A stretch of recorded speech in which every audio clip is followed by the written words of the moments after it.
Hey everyone, welcome back to the channel. This is episode 123 of my brand new comics haul series, where I show you guys all the book that I pick up at my local comic shop every week. It's been a while. I think it's been 2 weeks since I've posted on this channel. I took a week off last week after the comic haul before that. I was visiting my grandparents, so just kind of vacation there. I got to go back to school now, so I'm going to be a lot more busy, but hopefully I'll still be able to get more videos out and definitely still do these comic hauls. So let's just get right into it here. I think I've ordered these in the way where the ones that I actually bought that came out this week I'll show first, and then just to get caught up, I've got the other issues that came out last week to show off also, and we'll go through these pretty quickly because there's a lot of them. So first up here, this is a new release. That's part of Fall of X, right? But it's an Avengers title, which is a little bit weird. So it's Uncanny Avengers #1. We've also got another one of those Who Are the Gods pages by Jonathan Hickman in here also. Marvel with the quality, I will say. They've got that kind of more sturdy paper that they use for covers for bigger first issues. And the artwork is looking really cool in here. This is Javier Garrón drawing it, who just came off of a run of Avengers with Jason Aaron.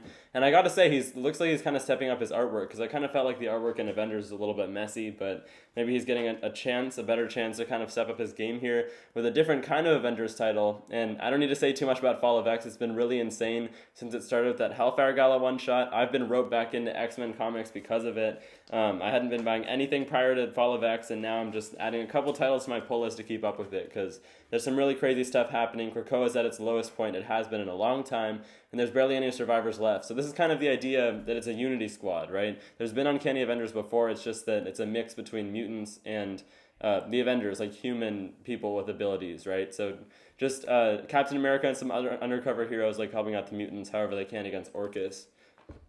Next up, though, I think this one also came out this week. Like I said, I'm a little blurry on this, but we got Spider-Man #11. This is the last issue of this actual ongoing series. It's supposed to be like a long-term thing where Dan Slott is writing Spider-Man again and everything, but they're actually ending this title, and then they're going to relaunch it under the Superior Spider-Man title. So I've been really excited for that since they announced it. They're doing some weird thing where they're like doing a one-shot called Superior Spider-Man Returns, which to my understanding is telling a backstory that was set during the original Superior Spider-Man run. And that somehow leads into a new one that Dan Slott's going to be writing. So it's just the same creative team we already had going here, transitioning to a new title, and we've got a new Spider-Boy ongoing title. So I think this issue is actually pretty significant. You might want to keep your eye on this one for speculative reasons. I haven't been too on top of that. I don't know if this is like already worth anything. It probably is, because there's been so much hype around Spider-Boy, and this is supposed to be kind of an origin issue for him. So I guess it's just splitting off, right? I know there's some sort of like backup story in that recent Amazing Spider-Man oversized issue that led into whatever the new Superior Spider-Man title is going to be. So I guess that's my mistake for not buying that anymore. But yeah, this should just like set up those two new ongoing titles. I'm looking forward to this. I'm honestly like Superior Spider-Man is cool. I like Spider-Boy's character, even though some people think he's silly. So we'll see about Dan Slott's whole Spider-Man vision. Next up, though, we've got Death of the Venomverse. This is #2. Big oversized issue also. It looks like 2 different backup stories in here, so they're taking advantage of this weekly format to throw in some extras in there also, as well as the main story. So that first issue is okay. I enjoyed it. Honestly, all of the like extreme Venomverse stuff that was leading into this, where it just told individual Venomverse stories and everything, it was just a little bit silly. It kind of felt meaningless. I mean, it's like fun enough to read, but it's all led to this now, right? And honestly, it's just Carnage. He's got more powers than usual because he's been going around the universe in his ongoing series, collecting different powers from gods and Marvel villains and stuff. And now he's more powerful than he's ever been. He's trying to kill all the Venoms. It's really simple. It's really just kind of a dumb comic, right? Big blockbuster stuff going on. I don't really strongly recommend it because it hasn't been great based on the first issue, but I'll keep buying it. I like all the Venomverse stuff. This just hasn't been like quite as good as the original one, in my opinion. Backup stories in here, some sort of like anime style thing, I guess. I mean, you get your pages worth. I don't know how many people are going to be interested in those backup stories. We'll see. Next up, though, these are some of the ones that came out a couple weeks ago, but we've got Avengers. This is #4. I've been really liking this title. Jed MacKay on this series ongoing. The artist has also been doing a really good job, CF Villa, and I really like the focus so far that's just kind of been like centering on individual characters within the Avengers and their separate strengths and how they contribute to the team's like overall success. And it's been a really big like storytelling idea so far. It's kind of hard to beat after Jason Aaron's Avengers assembled all of the Avengers from across the entire multiverse, right? You can't get much bigger than that. It's pretty much the biggest story that could be told, but now Jed MacKay is involving time travel. He's involving Kang, warning the Avengers about these tribulation events, which are just like these world-ending events that the Avengers need to prepare themselves for So Kang is helping them out in this scenario, and it seems like there's just a really long-term plan that Ted McKay has for this run that's going to end up panning out really well. I have 100% faith in him. I've been loving Moon Knight, Doctor Strange. Everything he's done for Marvel is great, and he seems well suited for a team book. So looking forward to that one continuing on. But next up, we've got another team book that's actually been pretty good so far. This is Guardians of the Galaxy number 5. Another Who Are the Gods page here, so that's pretty cool. But this one has gotten better and better as I've kept on reading it, in my opinion. I really like the focus on this like ratty group of Guardians. It's not at all what they used to be. They're all run down because of this new like world-ending parasite Grootfall, right? That somehow Groot has transformed into this Galactus type thing where these fireballs of like Groot trees just go from world to world and destroy them and take them over, turn everything into plant life and kill everyone on the planets, right? So we got reintroduced to Rocket. He hadn't been in it until last issue. He's been like on this planet. It's been defending survivors in the quadrant of space that Grootfall is in, and Rocket having to like kill his best friend repeatedly whenever the Grootfalls would come and not be able to communicate with him. I don't know how long they're planning on continuing on this storyline. It kind of feels like it should be longer than just the first story arc since it's such a big idea.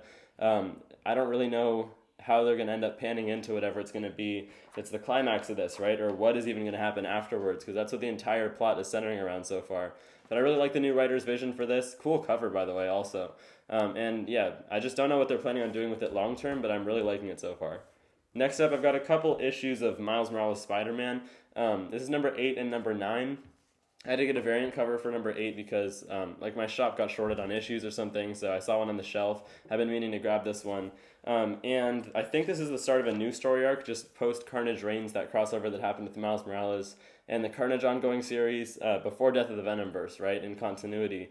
And now we've got just, the regular creative team back on this book. Cody Ziegler, in my opinion, has been doing a really good job on this so far, along with the artist Federico Vicentini. Definitely kind of a different art style for Miles. It's like really jagged and hard to keep track of sometimes. But yeah, I've been really loving it. It's kind of lighthearted. I think it captures Miles well, and I like all the supporting cast that he's been building up with like Rabble, that new villain. And I just feel like he characterizes everyone really well. It's the perfect person to come on board to continue Miles' stories. So I recommend this one. Yeah, like I said, it feels a little bit different than other stuff that Marvel puts out that's so serious these days. And there's number 9 also. I guess I'll show a page or two of this. It looks like we got a crossover with Hobgoblin, so we'll see what happens with that. That's Miles issues 8 and 9. And now for the last issue that I grabbed. I'm not sure whether this came out this week or last week, but this one is from Image Comics. It's Void Rivals number 3. So big universe, a lot of hype surrounding this, right? The Energon universe. So far we just have Void Rivals in it, but we have like 3 other titles I think that have been announced that are going to be a part of this. It's all part of this new G.I. Joe Transformers like licensing crossover. Somehow Image ended up with the rights to both of those franchises. So now Robert Kirkman, as the writer of this series, is heading this whole like crossover between those 3 different factions, as well as creating his own alien universe. And so far it hasn't really been connected to Transformers or G.I. Joe in like any way at all, besides a cameo in the first issue, I think. But it's still just a good title to get. Anything Robert Kirkman does usually gets adapted to like TV or movies or something, right? So it's definitely always worth keeping your eye on. It's about these 2 like warring alien factions who are on either side of a black hole that have just been at it for centuries. They used to be peaceful, and he's just building all this lore around these 2 different alien races that are kind of similar in different ways but also different. And these 2 different people meeting each other and having to escape like a desolate planet and put aside their differences because they're each from one of the separate alien races. So, I mean, that's the best description I could give. I do recommend trying this one out. It's been pretty good so far. And those were all the issues I picked up. I think it's like 10 or 11 issues, so I'll have some good reading to do getting ready for next week. Let me know what you guys picked up, though, in the weeks I was gone, down in the comment section below. What are you enjoying right now? If you already haven't hit already hit the subscribe button down below, make sure to do that too. We're getting close to the 600 subscriber milestone. And yeah, I'll see you guys next week, I guess. Bye, guys.